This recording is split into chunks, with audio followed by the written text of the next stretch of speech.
So once the tyre's completely flat, if you just go around it and give it a squeeze, can you hear it popping off? All these tyres have a little hook bead on them, so when they're inflated they kind of hook onto the rim, so when you corner the tyre doesn't derail itself off the rim. It's exactly the same on your car, but to get it off you just need to make sure that that bead is unhooked, which makes it nice and loose. So these things, tyre levers, should only ever be used really to take a tyre off. You should never have to use them to put a tyre on.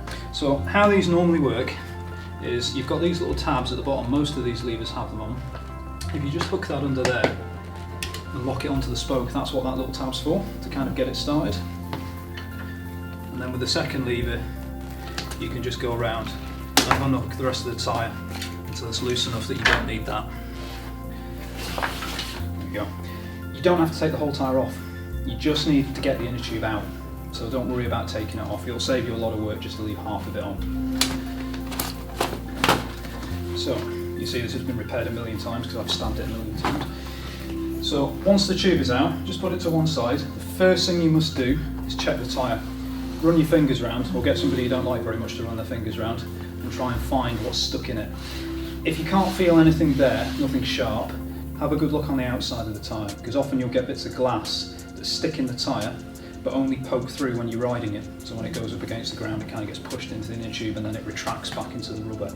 You can normally find them as a little cut, just make sure you dig them out with something. The last thing you want is to put a tube in and then for it to just go flat straight away again.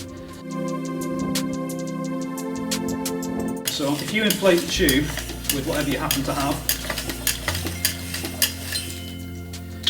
and find where the hole is, where is he? There he is there. You can mark it with a bit of pen, or you know when you get puncture repair kits as a kid, you got a little yellow bit of crayon. That's exactly what that's for. Just draw a little mark where it is, and then you need to repair it.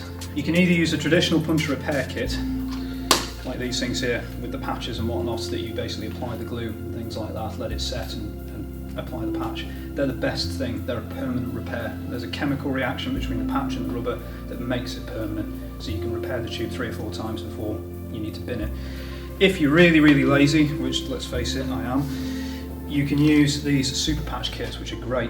They're tiny little things and they normally come with 10 or 15 patches in them, and they're self-adhesive. So you just peel them back and stick them on, job done. No messing about with glue or anything like that. So again, really handy to have.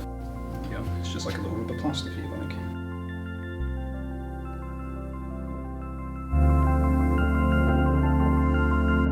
Putting it back in.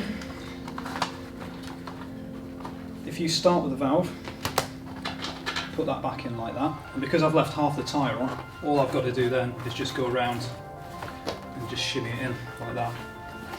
And I'm not having to fight to put the tube and the tyre on at the same time.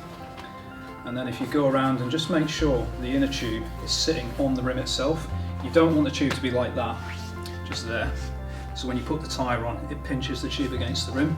Just make sure that it is actually on the rim like that. And then if you start from the valve and just work your way down as far as you can go until you get to that last little bit, and then you should be able to pop it on. Once that's done, put your little check nut back on.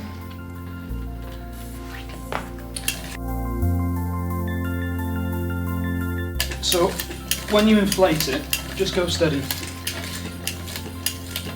Tyres that are a little bit slacker like this sometimes have a tendency to pop off the rim if you're not too careful. If you just think, oh great, I've fixed it, and you give it hell for leather and the tyre suddenly pops off the rim, the inner tube will just explode and you'll be back to square one again. So just put a bit of air in and just give the wheel a spin and just make sure that you're happy. So you can actually see here it's not seated. So I don't know if you can see this line around the tyre. You see how it's not sat there properly? Yeah. That's because it's not quite popped onto the bead yet. So it's worth just checking when you spin it. If the tyre looks nice and straight, good to go. If the tyre's kind of doing this, you need to just address that either by putting a little bit more air in or letting a bit out and just putting it back on the bead again.